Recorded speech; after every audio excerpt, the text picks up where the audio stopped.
दुकानों में डस्टबिन न रख गंदगी फैलाने वाले दुकानदारों और अतिक्रमणकारियों के खिलाफ नगरपालिका सड़क पर उतरी है। 2 दिनों से प्रातः के समय कार्यवाही की जा रही है। सोमवार को भी नगरपालिका अमले के साथ शहर की सुंदरता को प्रभावित करने वाले लगभग 15 लोगों पर कार्यवाही की गई। जुर्माना कार्यवाही में अब तक नगरपालिका 2.5 लाख रुपए का जुर्माना वसूल चुकी है। सोमवार की सुबह नगरपालिका का पूरा अमला स्वच्छ भारत अभियान को पलीता लगाने वालों के खिलाफ सड़क पर दिखाई दिया। नगरपालिका सीएमओ सतीश मटसेनिया ने पैदल घूमकर मार्गों का भ्रमण किया और गंदगी फैलाने वालों को फटकार लगाई। जय स्तंभ चौक, जिला अस्पताल के सामने रानी अवंतीबाई चौक और काली पुतली चौक के अलावा बस स्टैंड में नगरपालिका का दल पहुंचा लापरवाह दुकानदारों के खिलाफ कार्यवाही करता रहा।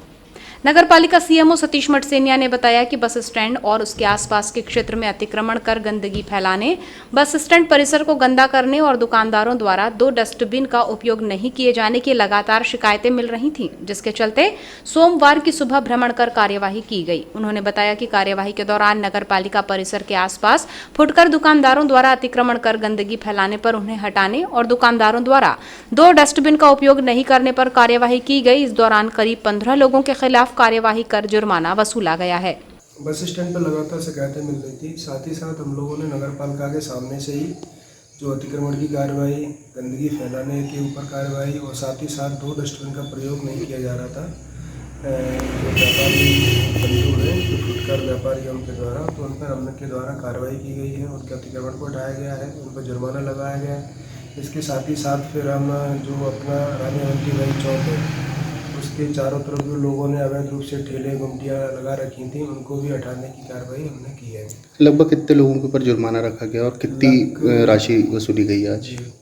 लगभग जुर्माना लगभग 15 लोगों पे हुआ है और राशि भी लगभग 2,500 के लगभग आज वसूली गई है।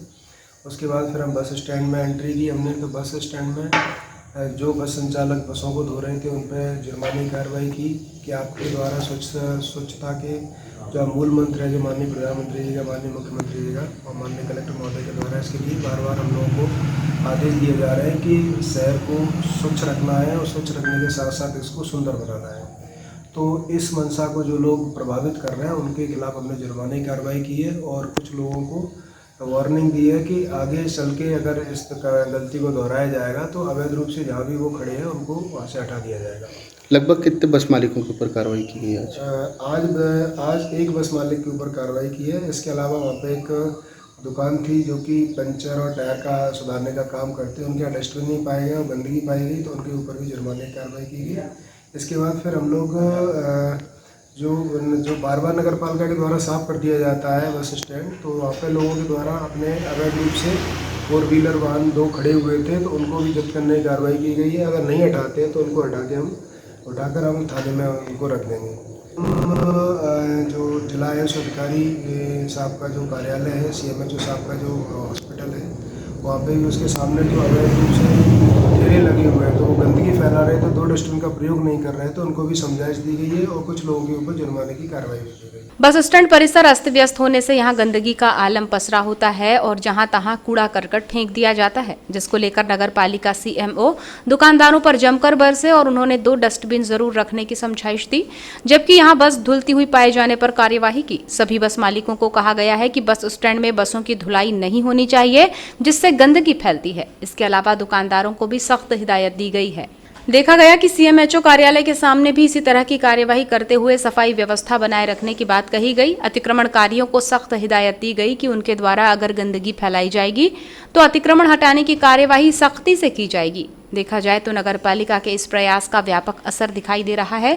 दुकानदार स्वच्छता के प्रति जागरूक रहे, ये नियम कड़ाई से अमल में आए, इसके लिए प्रतिदिन कार्यवाही और मॉनिटरिंग की जरूरत है, नहीं तो जैसे थे वैसे ही वाली परिस्थिति आते देर नहीं लगेगी। जिले में लगातार चोरी की वारदात हो रही है। चोरों के हौसले बुलंद हैं और पुलिस इन चोरियों को रोकने में नाकाम बनी हुई है। बीते दिनों लालबर्रा थाने में चोरियों का सिलसिला बढ़ने पर थाना प्रभारी को लाइन अटैच करने की कार्यवाही की गई। ताजा मामला मलाजखंड थाने का है, जहां एक ही रात में 2 घरों में चोरों ने हाथ साफ करते हुए 1 लाख से ज्यादा की चोरी को अंजाम दिया, जबकि बालाघाट शहर के रेलवे स्टेशन रोड पर भी एक दुकान में चोरों ने धावा बोला है। रेलवे स्टेशन रोड बालाघाट में 12 सितंबर की रात्रि में चोरों की धमक हुई, जहां उन्होंने दिनेश कुमार अग्रवाल की किराना दुकान में घुसकर चोरी की। यहां चोरों ने विमल के पैकेट और रुपयों पर हाथ साफ कर दिया। इस तरह 5,000 रुपये की चोरी हुई। जब दुकान मालिक रात 9 बजे दुकान बंद करके घर गए थे, तभी रात के सूनेपन का फायदा उठाकर दुकान का पल्ला तोड़कर चोर दुकान के अंदर घुसा। चोरी के संबंध में दुकान मालिक द्वारा पुलिस में शिकायत नहीं की गई है। हालांकि आए दिन होती चोरियों को लेकर पुलिस गश्ती पर सवाल उठाए गए हैं, जबकि रेलवे स्टेशन मार्ग में असामाजिक तत्वों का डेरा जमा होने पर भी नाराजगी है। वही चिल्लर था और तो रात्रि है, विमल है, सिगरेट है, ये सामान चोरी हुआ। ये कहाँ से चोर यहाँ पर अंदर आए थे और ये सब चोरी करके ले गए? टाइम का तो नहीं, रात की बात है। ताला वाला तोड़े दुकान का? ताला नहीं तोड़े, पल्ला तोड़े, मिट्टी का पल्ला थोड़ा सा तोड़ के किनार। क्या लगता है आपको, ये स्टेशन रोड पे, मेन रोड की जगह पे ये दुकान है और इस प्रकार की घटना हुई है, क्या पुलिस की गश्ती पे सवाल उठता है? पुलिस को थोड़ा सा मतलब इस टाइप गश्त करवाना चाहिए इस साइड में। स्टेशन का एरिया सुनसान पड़ता है, क्योंकि एरिया क्या है, स्टेशन ट्रेन उन सब बंद है अभी, लाइटिंग की भी व्यवस्था नहीं है। उसके बाद लाइट जैसे मंदिर है, मंदिर की लाइट भी बंद पड़ी है, और क्या रोडों की भी लाइट बंद रहती है। थोड़ा सा पुलिस का गश्त रहे रात में, तो थोड़ा सा सारा मतलब। रिपोर्ट भी नहीं करवाया आपने इस चोरी का, क्या कारण छोटा मोटा अकेले आदमी होता है, इसलिए नहीं?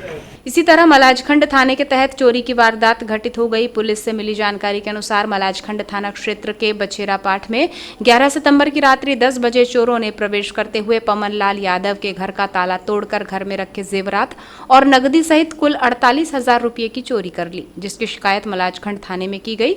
11 सितंबर की रात्रि में ही घटित एक और चोरी की वारदात में ग्राम अंडी टोला निवासी हेमलाल चौधरी के घर अज्ञात चोरों ने घुसकर नकदी और जेवरात सहित 80,000 रुपये की चोरी को अंजाम दिया।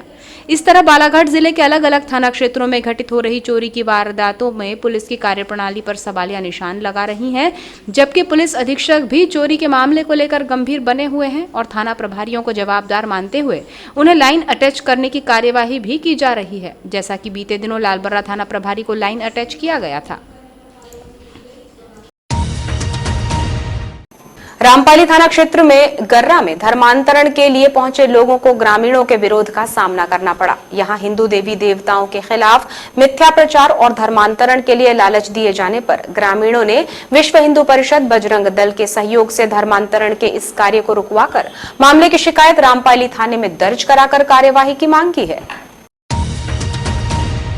विश्व हिंदू परिषद और बजरंग दल द्वारा रामपाली थाने में की गई शिकायत में बताया गया कि रामपाली के गर्रा में 20 से 25 लोगों द्वारा धर्म परिवर्तन का कार्यक्रम चलाया जा रहा था, जिसके अंतर्गत वे लोग गलत साहित्य और सनातन धर्म विरोधी बातें कर साथ ही प्रलोभन देकर जबरन धर्म परिवर्तन करवा रहे थे। बताया गया कि बजरंग दल के सदस्यों को इसका पता चलने पर उन्होंने धर्मांतरण कराए जाने के कार्यों की निंदा करते हुए इस संबंध में रामपाली थाने में पहुंचकर धर्मांतरण साहित्य सौंपते हुए कड़ी कार्यवाही किए जाने की मांग रखी। पुलिस मामले की जांच में जुटी है और साक्ष्य के आधार पर कार्यवाही किए जाने की बात कही है।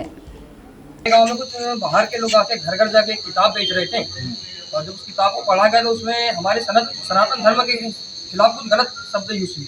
अच्छा, तो मुझे गलत लगा, मैंने उन्हें रोका, न रुके, आगे गए। फिर मैं थाने का आया। जबरन धर्म परिवर्तन करवाना चाह रहे थे सर? मैं तो उनसे यही बोला कि आप क्या कर रहे हैं। तो किस उनका आने का उद्देश्य क्या था? हाँ, वही कि किताब पढ़िए, आप सभी लोगों को संबोधित कर रहे हैं कि आप वहाँ कार्यक्रम में आओ। दूसरे कार्यकर्ता वहाँ बुला रहे थे। हाँ, अच्छा। तो आप लोग यहाँ पे एकत्रित, क्या यहाँ पे आप लोगों ने क्या कार्रवाई की? अभी हमने थाना प्रभारी महोदय को विज्ञापन सौंपा है, कंप्लीट कराने आए थे। समाचारों में वक्त है एक छोटे से ब्रेक का। हम अभी हाजिर होते हैं इस ब्रेक के बाद। देखते रहिए BTV न्यूज।